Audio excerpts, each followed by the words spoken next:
कब्र विवाद में महाराष्ट्र के नागपुर के महाल इलाके में दो पक्षों के बीच देर रात हिंसक झड़प हो गई और देखते ही देखते उपद्रवियों ने जमकर पथराव किया और कई गाड़ियों को निशाना बनाया गया। तस्वीरों में आप देख सकते हैं किस तरह से पुलिस कर्मचारी यहां पर उपद्रवियों को खदेड़ने का प्रयास कर रहे हैं।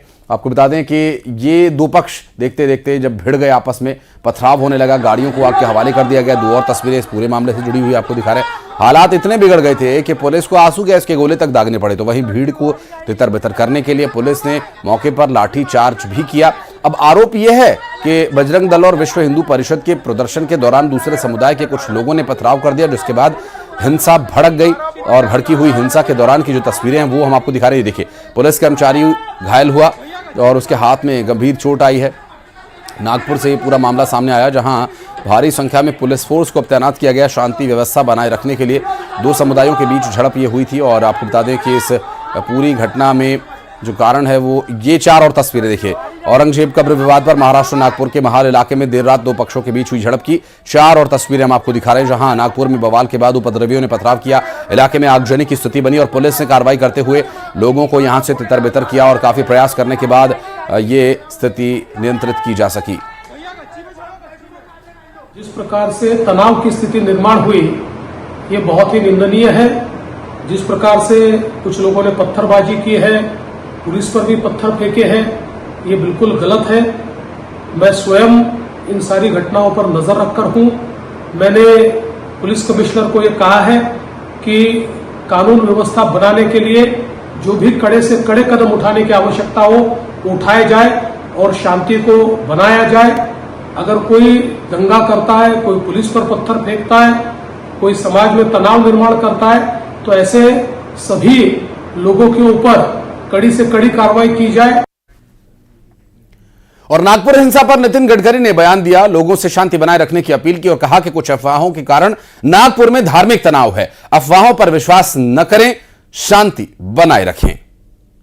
नागपूरमध्ये काही अफवा पसरवल्यामुळे धार्मिक तणाव निर्माण होण्याची स्थिती निर्माण झाली आहे। या सर्व परिस्थितीमध्ये नागपूरने नेहमी शांततेचा इतिहास हे नागपूरची विशेषता राहिलेली आहे। माझी सर्व बांधवांना विनंती आहे की त्यांनी कुठल्याही प्रकारच्या अफवांवर विश्वास ठेवू नये, शांतता प्रस्थापित करावी आणि कोणीही रस्त्यावर येऊ नये।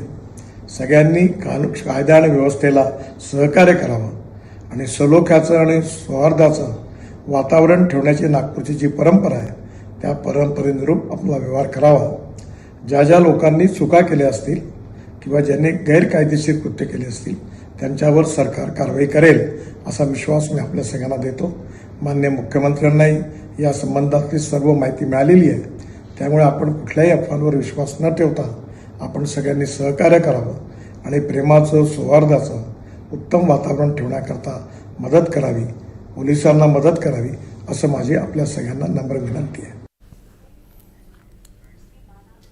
और अब बात मऊगंज हिंसा की, जहां ब्राह्मण समाज में हिंसा के बाद से काफी आक्रोश है, गुस्सा है और ब्राह्मण समाज ने मऊगंज बंद का आह्वान किया। हिंसा में एएसआई की मौत के विरोध में बंद का आह्वान किया गया। समाज के लोगों ने आरोपियों पर सख्त कार्रवाई किए जाने की मांग की और समाज के लोगों का कहना है कि कुछ असामाजिक तत्वों ने ब्राह्मणों के खिलाफ आपत्तिजनक बातें की हैं और ब्राह्मण समाज का कहना है कि ऐसी घटनाओं को रोकने के लिए सरकार और प्रशासन को मजबूत कदम उठाने चाहिए।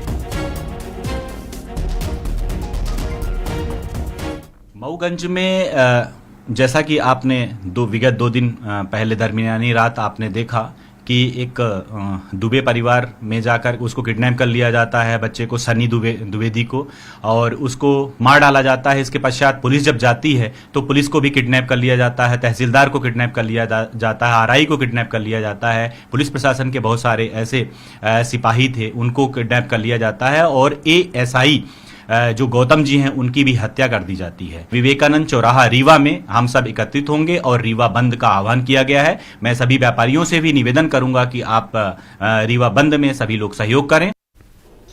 और हरीश द्विवेदी हमारे सहयोगी इस वक्त हमारे साथ जुड़ गए। हरीश, शांतिपूर्ण बंद का आह्वान किया गया मऊगंज हिंसा के बाद, क्या तैयारियां हैं पुलिस प्रशासन की, क्या मौजूदगी है और क्या कुछ जानकारी अपने पास?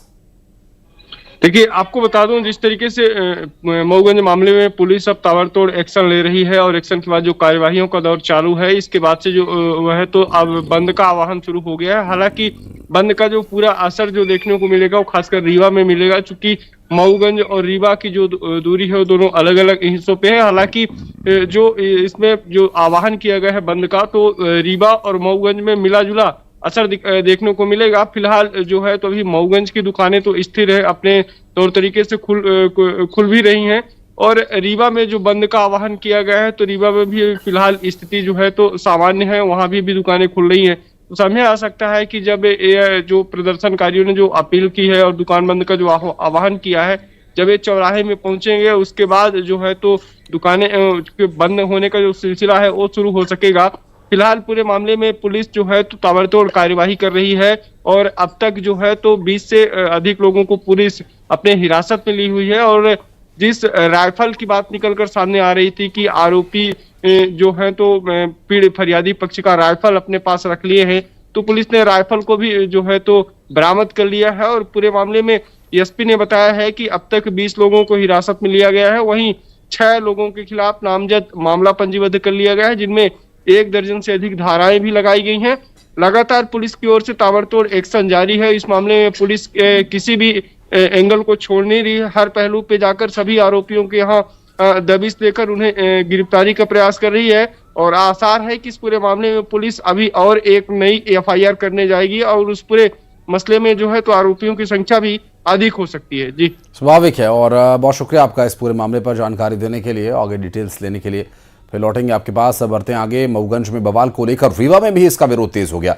संयुक्त महासभा ने रीवा मऊगंज बंद की अपील की है और आज रीवा मऊगंज बंद का आह्वान किया गया। सभी से सहयोग करने की अपील की गई, शांतिपूर्वक बंद का आह्वान किया गया। मऊगंज में हत्या के विरोध में आरोपियों की गिरफ्तारी की मांग के साथ ये बंद बुलाया गया है। बहरहाल संयुक्त महासभा का रीवा मऊगंज बंद की अपील के बाद क्या असर होता है देखने का विषय होगा। हालांकि जो ये बंद बुलाया गया है, शांतिपूर्ण तरीके से बंद बुलाया गया है और विरोध दर्ज कराने के लिए बंद बुलाया गया और बाकायदा अनाउंसमेंट करके लोगों तक इसकी सूचना पहुंचाई गई है।